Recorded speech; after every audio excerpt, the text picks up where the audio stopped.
그리스 신화 중에 시시포스 이야기라는 신화가 있습니다. 간략하게 요약하면 시시포스가 신의 권위에 도전을 해서 형벌을 받게 되었습니다. 그 받은 형벌이 큰 돌덩어리를 이고 산 꼭대기로 옮기는 것입니다. 밑에서 위로 돌덩어리를 옮기는 것. 이 형벌이 참 가혹했는데, 가혹했던 이유는 돌의 무게 때문이 아니라 이 일련의 과정을 끝없이 영원히 반복해야 하기 때문입니다. 돌덩어리를 지고 산 꼭대기에 딱 올려놓으니까 돌덩어리가 다시 굴러서 밑으로 내려갑니다. 내려가서 다시 돌덩어리를 이고 산 꼭대기에 올려놓습니다. 또 내려갑니다. 또 올려놓습니다. 이거를 영원히 끝없이 반복하는 형벌을 받은 이야기입니다. 이 신화를 보면서 이런 생각을 하게 됩니다. 때로는 우리의 인생도 시시포스처럼 끝을 알 수 없을 것 같은, 그야말로 끝을 짐작할 수 없을 것 같은 그런 고난을 마주칠 때가 있겠다, 그런 생각을 하게 됩니다. 그래서 어떤 분들은 왜 유독 나한테만 이런 고난이 반복되는 것인지 이런 질문을 하는 우리 성도님들이 계시고, 또 어떤 분들은 왜 나는 다른 사람들처럼 평온한 일상을 누릴 수는 없는 것인가, 다른 분들은 저렇게 평온한 일상을 누리는데 왜 내 삶은 늘 날마다 생존을 위한 투쟁의 장이 되어야 되는 것인지, 이렇게 의문을 제기하며 질문하는 우리 성도님들도 계십니다. 그래서 인생의 짐이 너무 무거워서 심란할 때가 참 많이 있는 것이 우리의 인생의 길이기도 합니다. 물론 저나 여러분들이나 어디 근심 걱정 없는 분들이 어디에 있겠습니까? 그럼에도 불구하고 우리들 중에는 남들보다 좀 더 팍팍한 인생의 황무지를 걸어가고 있는 우리 성도님들이 계십니다. 그래서 솔직히 그런 처지에 있는 분들을 무슨 말로 위로를 해야 될까, 목사인 저도 조심스러울 때가 한두 번이 아닙니다. 그래서 이제 어떤 때는 그분들을 향하여서 시간이 좀 지나면 괜찮아질 거예요, 이렇게 입버릇처럼 내뱉는 위로를 전하기도 하지만, 그 입버릇처럼 내뱉는 위로보다는 때때로 그분들 스스로 눈물을 소진하고 그분들 스스로 슬픔을 말릴 수 있도록 기다려주는 것이 그분들에게 더 큰 위로가 될 때가 있음을 목도하기도 합니다.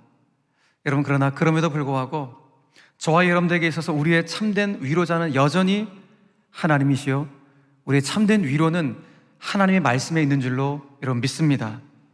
그런 점에서 볼 때 오늘 우리가 읽은 본문의 말씀은 우리에게 참 위로가 됩니다. 특별히 오늘 성경을 보시면 알겠지만 오늘 본문의 그 소제목을 성경이 뭐라고 기록하고 있습니까? 성경이 위로의 말씀이라는 소제목을 기록하고 있듯이 오늘 이 본문의 말씀은 그야말로 인생의 황무지를 걸어가고 있는 분들에게 시원한 생수와 같은 말씀이 될 것이고, 또 이 위로가 되는 말씀을 통하여서 다시금 일어설 수 있는 새 힘과 새 능력을 공급받을 수 있는 오늘 이 아침 우리의 말씀의 시간이 되기를 주님의 이름으로 간절히 축복합니다. 자, 오늘 본문의 내용은 이스라엘 백성들이 바벨론 포로로 끌려갔을 때의 상황을 우리에게 전해주고 있습니다. 바벨론 포로로 끌려간 백성들이 포로에서의 해방을 꿈꿉니다. 그리고 새로운 시대에 대한 희망을 갖습니다. 하지만 안타깝게도 그들의 희망과는 달리 해방은 점점 지체되어 가고 있고, 심지어는 그들의 고향 땅인 예루살렘, 그 시온은 더욱더 황폐해지고 있다는, 그야말로 참담하고 어두운 시대적 상황, 그 내용들을 배경으로 한 것이 오늘 우리가 읽은 본문의 상황입니다. 결국 미래를 기약할 수 없는 처지이다 보니까 바벨론 포로로 끌려간 이스라엘 백성들은 비관하고 그리고 패배의식에 빠져 살게 됩니다. 그도 그럴 것이 막상 해방이 된다 한들, 그래서 해방이 되어서 자기네 고향 땅 예루살렘, 그 시온으로 돌아간다 한들 처참하게 무너진 예루살렘을 재건한다고 하는 것은 그들의 눈에는 불가능해 보였기 때문입니다. 그러니 지금 이스라엘 백성들의 하루하루는 그 어떤 꿈도 그 어떤 희망도 없는, 정말이지 죽지 못해 사는 절망의 나날들을 하루하루 보내고 있는 상황인 것입니다. 이렇게 하루하루 절망의 나날들을 보내고 있을 때 새 시대당 꿈을 접고 싶을 바로 그 무렵 하나님께서 이사야 선지자를 통하여서 오늘 그 이스라엘 백성들에게 비관에 빠져있고 패배주의에 빠져있는 그 이스라엘 백성들을 향하여서 회복의 메시지를 주고 계시는 것입니다. 그 회복의 메시지가 무엇인가? 본문 3절은 이렇게 말씀합니다. 나 여호와가 시온의 모든 황폐한 곳들을 위로하여 그 사막을 에덴 같게 그 광야를 여호와의 동산 같게 하였나니 그 가운데 기뻐함과 즐거움과 감사함과 창화하는 소리가 있으리라. 할렐루야. 여러분, 오늘 이것이 하나님이 패배주의에 빠져있는 이스라엘 백성들에게 주는 회복의 메시지일 뿐만 아니라 오늘 이 아침에 예배하는 저와 여러분들에게 주시는 회복의 메시지인 것입니다. 그런데 오늘 본문 3절 말씀 보니까 나 여호와가 황폐한 그 예루살렘 시온의 땅을 위로한다 라고 표현하고 있어요. 위로한다. 오늘 하나님 말씀하시는 위로라는 이 단어는 단지 어디 아프니? 괜찮니? 라고 보듬어 주시는 이 정도 수준의 위로가 아니라 오늘 하나님이 황폐한 땅을 위로하신다는 것은 직접 전능하신 하나님이 손을 황폐하고 무너진 땅에 다 손을 대셔서 그 황폐하고 무너진 것을 다시 일으키고 다시 회복시키시고 다시 살려내시겠다는 하나님의 의지가 담긴 것이 위로라는 단어인 것입니다. 그런데 어느 정도로 회복하시겠다고 하시는가? 오늘 본문을 보았듯이 사막을 에덴과 같이, 사막으로 변한 그것을 에덴같이 변화시켜 주겠다.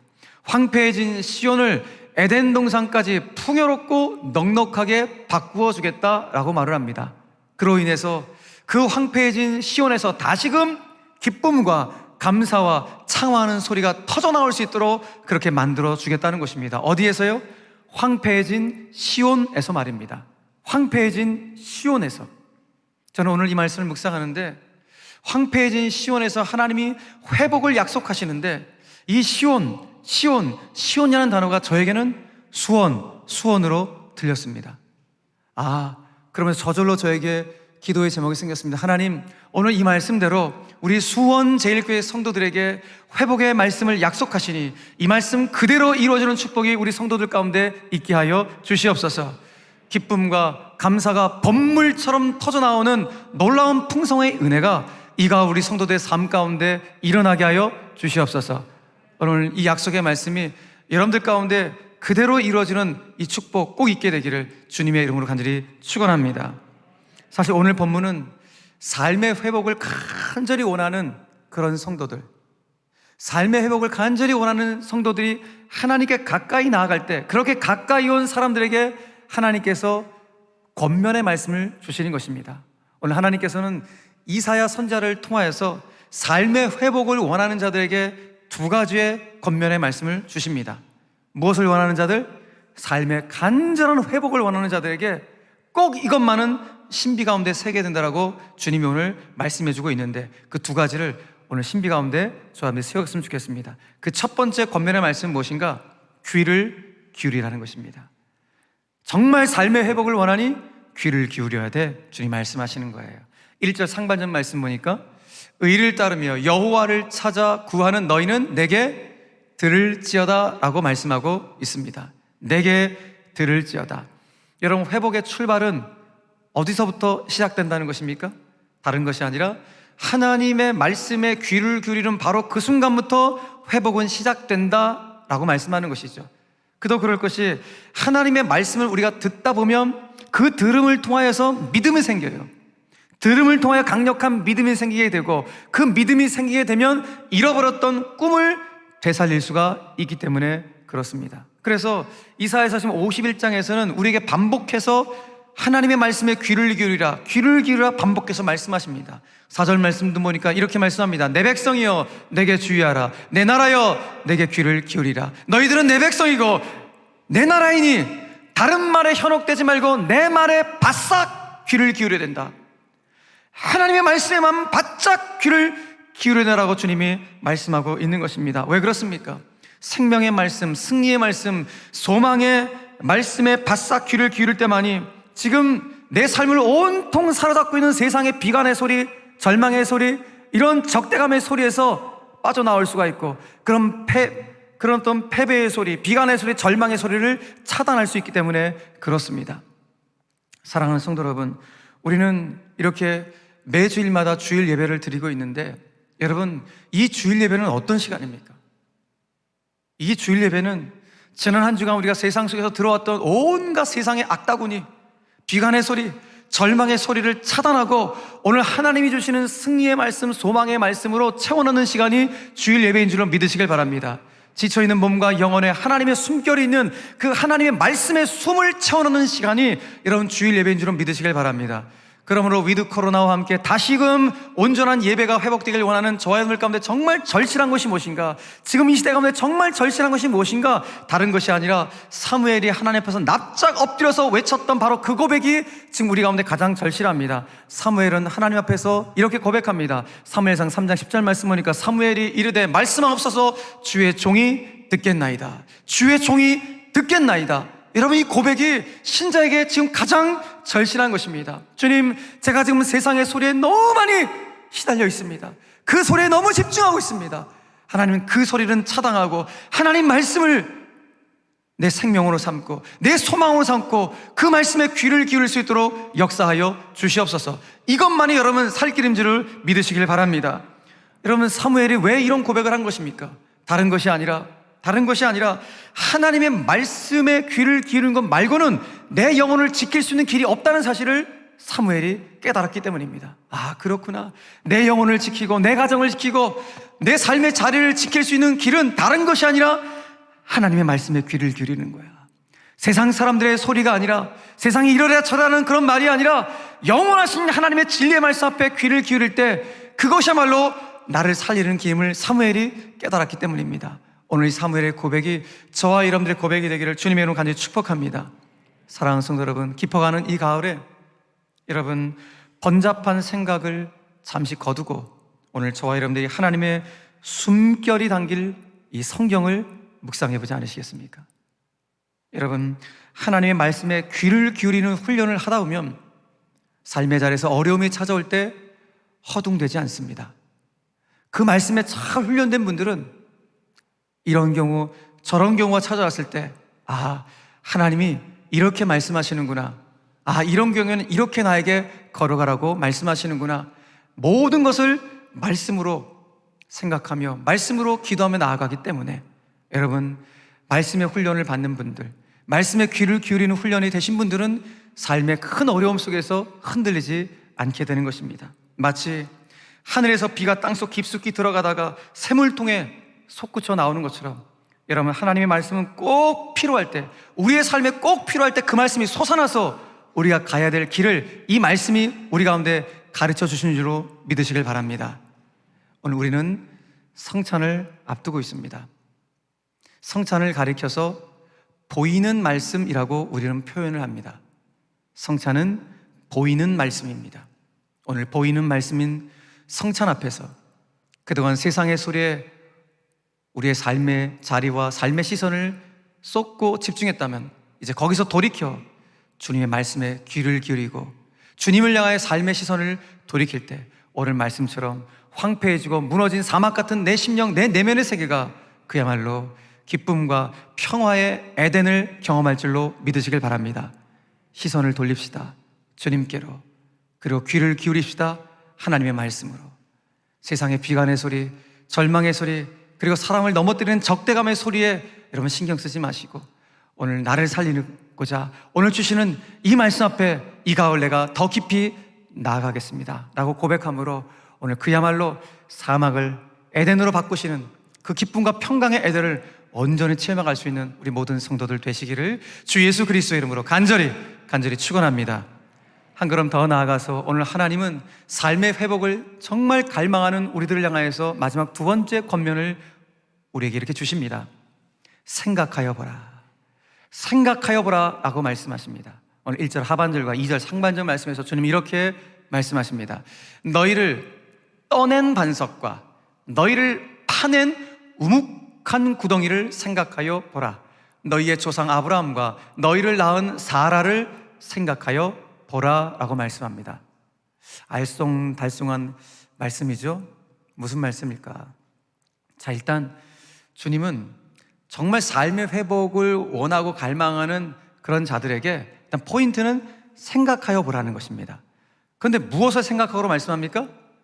너희를 떠낸 반석과 너희를 떠낸 돌덩이를 생각해보고 너희를 파낸 우묵한 구덩이를 생각하여 보라 말씀하고 있어요.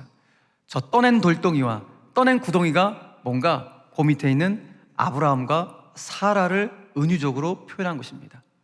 아브라함과 사라의 과거를 하나님이 표현하시면서 바로 밑구절에서 덧붙여서 이와 같이 말씀하십니다. 2절 하반절 말씀에서 아브라함이 혼자 있을 때에 내가 하나님이 아브라함을 부르고 아브라함에게 복을 주어 창성하게 하였느니라 라고 말씀합니다. 자, 종합해 볼 때 오늘 하나님께서 패배주의에 빠져있는 이스라엘 백성들, 비관하고 있는 이스라엘 백성들 가운데 무엇을 생각하라고 말씀하는 것입니까? 다른 것이 아니라 너희들의 이스라엘이라는 민족이 어떻게 시작하고 어떻게 출발했는지 그 은혜의 기억을 되살리라고 말씀하고 있는 것입니다. 여러분, 이스라엘이라는 나라가 어떻게 시작한 것입니까? 누구로부터 시작한 것입니까? 바로 아브라함으로부터 시작한 것입니다. 그런데 이스라엘의 처음 시작인 아브라함, 그는 어떤 가정에서 자라났습니까? 믿음 좋은 가정에서 자라났습니까? 아닙니다. 아브라함은 저 갈대아 우르 지방에서 하나님이 아니라 다른 신을 섬겼던 우상 숭배자가 아브라함이었습니다.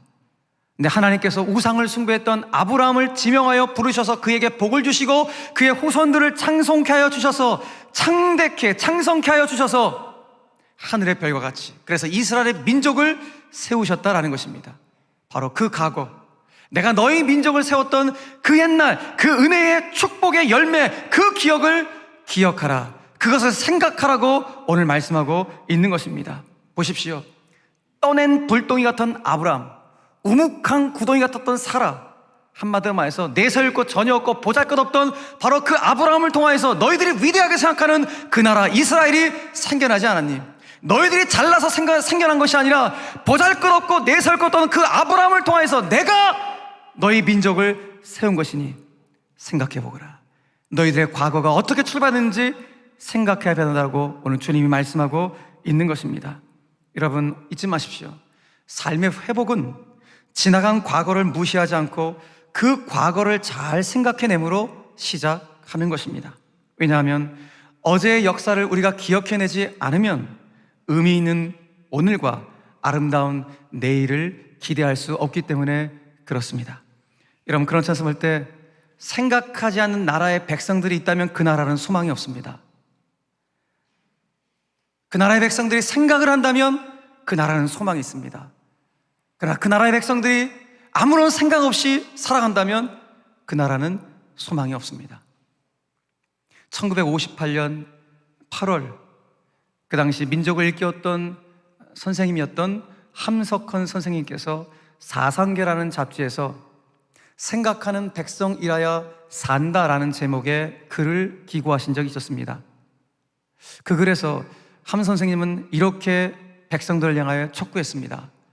내 나라를 온통 들어 잿더미, 시체더미로 만들었던 6.25 싸움이 일어난 지 8돌이 되도록 우리는 그 뜻을 깨닫지 못하고 있다. 역사의 뜻을 깨달은 국민이라면 이러고 있을 리가 없다.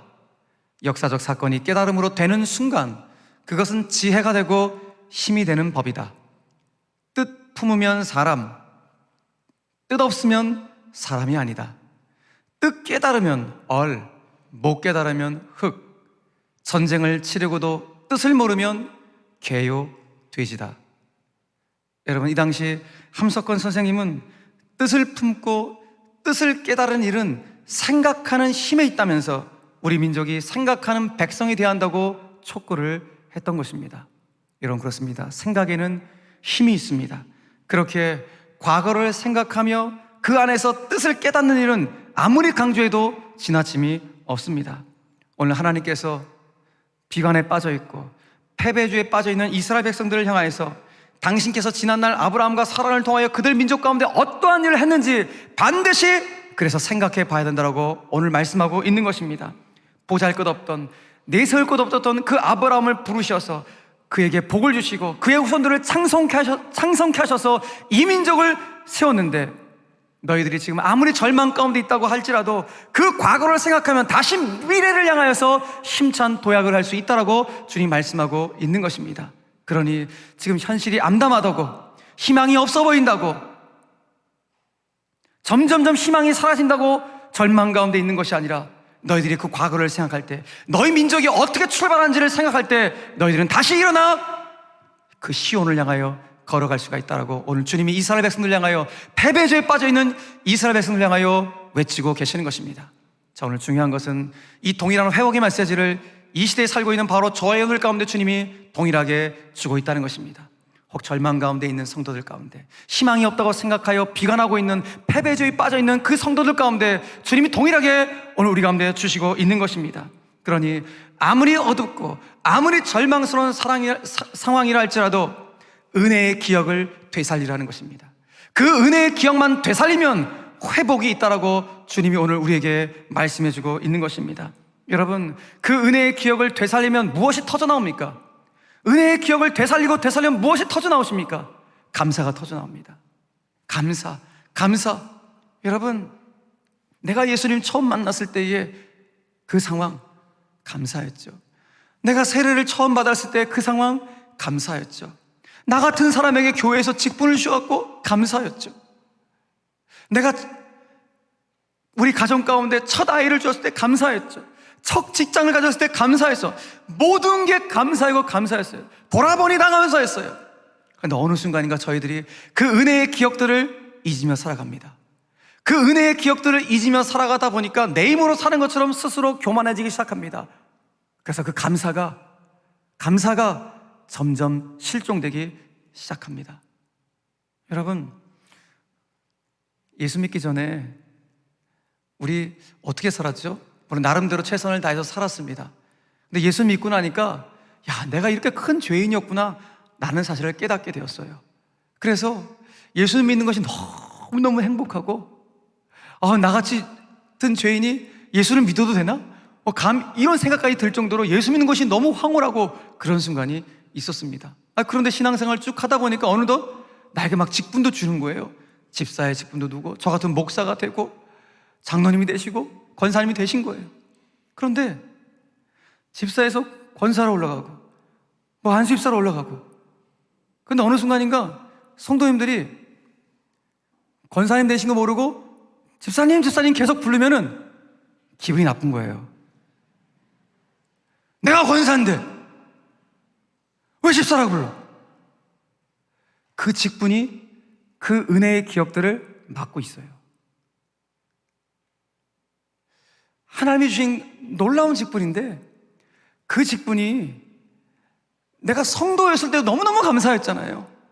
나 같은 사람에게 성도라고 불러준 것도 너무너무 감사한 일이었는데, 어느덧 그 직분이라는 게 뭔지 나를 그 첫사랑으로부터 멀어지게 하고 감사로부터 멀어지게 했다는 것이죠. 저도 목사 되고 나서요, 누군가가 저한테 계속 전도사님 되게 기분 나쁘더라고요. 목사 됐는데. 근데 예수님 제가 처음 인격적으로 만났을 때 그 감격을 제가 잊고 있었던 거예요. 목사가 뭔데? 여러분, 우리에게 가장 영광스러운 이름은 실은 성도입니다. 가장 영광스러운 이름은 성도예요. 여러분, 우리가 어떻게 성도라는 이름을 갖게 됐습니까? 세인트, 거룩하다, 구별되다는 이름을 우리가 어떻게 갖게 되었습니까? 하나님 우리 가운데 그 이름을 주신 거예요. 그러니 다른 직분이 실은 뭐가 필요하겠습니까? 그러나 봉사를 위해서 필요하기 때문에 그 직분을 주었는데, 그 직분이 은혜의 기억을 막고 있는 것입니다. 여러분, 우리 그 첫사랑, 예수님 내가 처음 만났을 때, 세례 처음 받았을 때의 그 첫사랑을 한순간도 잊지 않을 수 있는, 그래서 그 은혜의 기억을 늘 되살릴 수 있는 하나님의 신실한 종들이 되기를 간절히 바랍니다. 여러분, 바로 그 감사예요. 하나님을 향한 바로 그 감사가 터져나오게 될 때 사막 같은 우리의 인생은 드디어 에덴을 경험하게 되는 것입니다. 그러므로 여러분, 우리 지금 절망 가운데 혹 인생의 어두운 터널을 지난다고 할지라도 여러분, 결코 한탄하지 마십시오. 왜냐하면 그 어둠 속에서 우리는 생각하면 됩니다. 그 어둠 속에 있다면 은혜의 기억을 되살리면 됩니다. 아무리 깊은 어둠의 터널이라 할지라도 은혜의 기억을 되살리면 회복의 문이 열리기 시작하는 것입니다. 그 어둠 속에 있을 바로 그때 우린 드디어 찬란한 별이 보이기 시작하기 때문입니다. 별은 어둠 속에 있을 때 보입니다. 시인 정진규는 별들의 바탕은 어둠이 마땅하다라는 시에서 이렇게 노래합니다. 별들의 바탕은 어둠이 마땅하다. 대낮에는 보이지 않는다. 지금 대낮인 사람들은 별들이 보이지 않는다. 지금 어둠인 사람에게만 별들이 보인다. 지금 어둠인 사람들만 별들을 낳을 수 있다. 지금 대낮인 사람들은 어둡다. 여러분, 별은 희망을 상징하지요. 그런데 그 별이 별일 수 있는 것은 어둠이 있기 때문입니다. 별은 어둠을 먹고 태어납니다. 그 어둠이 별을 낳은 것입니다. 그래서 시인은 이렇게 노래합니다. 어둠인 사람들에게는 별이 보이지만 대낮인 사람에게는 별이 보이지 않는다. 여러분, 그렇다면 시인이 말하는 별을 볼 수 없는 대낮의 사람은 어떤 사람일까요? 시인이 정확하게 말해주지 않아서 뭐라고 제가 정확하게 말해드릴 수는 없지만 제가 시를 감상했을 때 아마도 시인이 말하는 별을 볼 수 없는 대낮의 사람은 남들보다 좀 살만해졌다고 교만을 떠는 사람이 대낮의 사람이 아닐까. 하나님의 힘이 아니라 그저 이제는 좀 내가 먹고 살만하니까 내 힘과 내 능력으로 살 것 같다고 그렇게 뻐기는 사람이 별을 볼 수 없는 대낮의 사람이 아닐까, 그런 생각을 하게 됩니다. 그런데 오늘 인생의 캄캄한 어둠 속에서도 별을 낳는 사람들이 있다. 그 인생의 캄캄한 어둠 속에서도 별을 잉태하는 사람이 있다고 오늘 성경은 말씀합니다. 그들이 누굽니까? 비록 인생의 어두운 터널을 지나가고 있지만 바로 그 터널 속에서도 은혜의 기억을 떠올리며 감사하는 사람들이 별을 잉태한다. 진짜 별이신 하나님과의 관계를 회복해 갈 수 있다라고 말씀하는 것입니다. 그렇죠, 여러분? 내 인생 돌아보니 하나님의 은혜였습니다. 내 힘이 아니라 은혜의 힘이 나를 이끌어왔다고 고백하는 바로 그 감사의 사람들이 어둠에 있지만 별을 잉태하고 별을 볼 수 있는 사람들인 것입니다. 사랑하는 성도 여러분, 그렇다면 혹 인생의 어두운 터널을 지나가고 계시다면 여러분 기대하십시오. 정말 기대하십시오. 무엇을 기대할까요? 곧 별을 잉태할 시간이 다가오고 있다는 사실을, 별을 잉태할 시간이 점점점 가까이 오고 있다는 사실을 여러분 기대할 수 있는 저와 여러분들이 되길 간절히 바랍니다. 그러니 지금 혹 잠깐 어둠의 시간을 지나고 계신다면 세상 사람들처럼 똑같이 그저 원망과 불평으로 시간을 소진하지 마시고 그 시간 도리어 내가 처음 주님 만났을 때 나에게 은혜를 베푸셨던 그 은혜의 기억들을 되살릴 수 있는 그런 축복의 시간으로 여러분 맞이할 수 있게 되기를 간절히 바랍니다. 바로 그렇게 될 때 오늘 성경 말씀처럼 우리는 사막을 에덴 같게 변화시키시고 광야를 여호와의 동산으로 변화시키시는 그 하나님의 능력으로 말미암아 여러분들의 삶의 자리 또한 기뻐함과 즐거움과 감사함과 창화하는 소리로 넘쳐나게 될 줄로 믿으시길 바랍니다. 여러분, 우리 이스라엘 백성들 희망 없어, 더 이상 미래는 없어, 그렇게 생각했던 이스라엘 백성들 가운데 찾아오셨던 그 하나님이 그때만 살아계시는 것이 아니라 지금도 살아서 우리 가운데 동일하게 말씀하신다는 사실을 여러분 꼭 믿으시고 이 어둠의 터널 속에서 반드시 빛을 보고 빛을 소유하고 빛을 나갈 수 있는 우리 모두가 되기를 주님의 이름으로 간절히 축원합니다. 말씀 뵙겠습니다. 오늘 우리는 이제 주님의 몸과 피를 기념하는 성찬 예식으로 가까이 나아갈 것입니다. 주님의 몸과 피를 기념하는 성찬은 생각하는 시간입니다. 생각하는 시간입니다.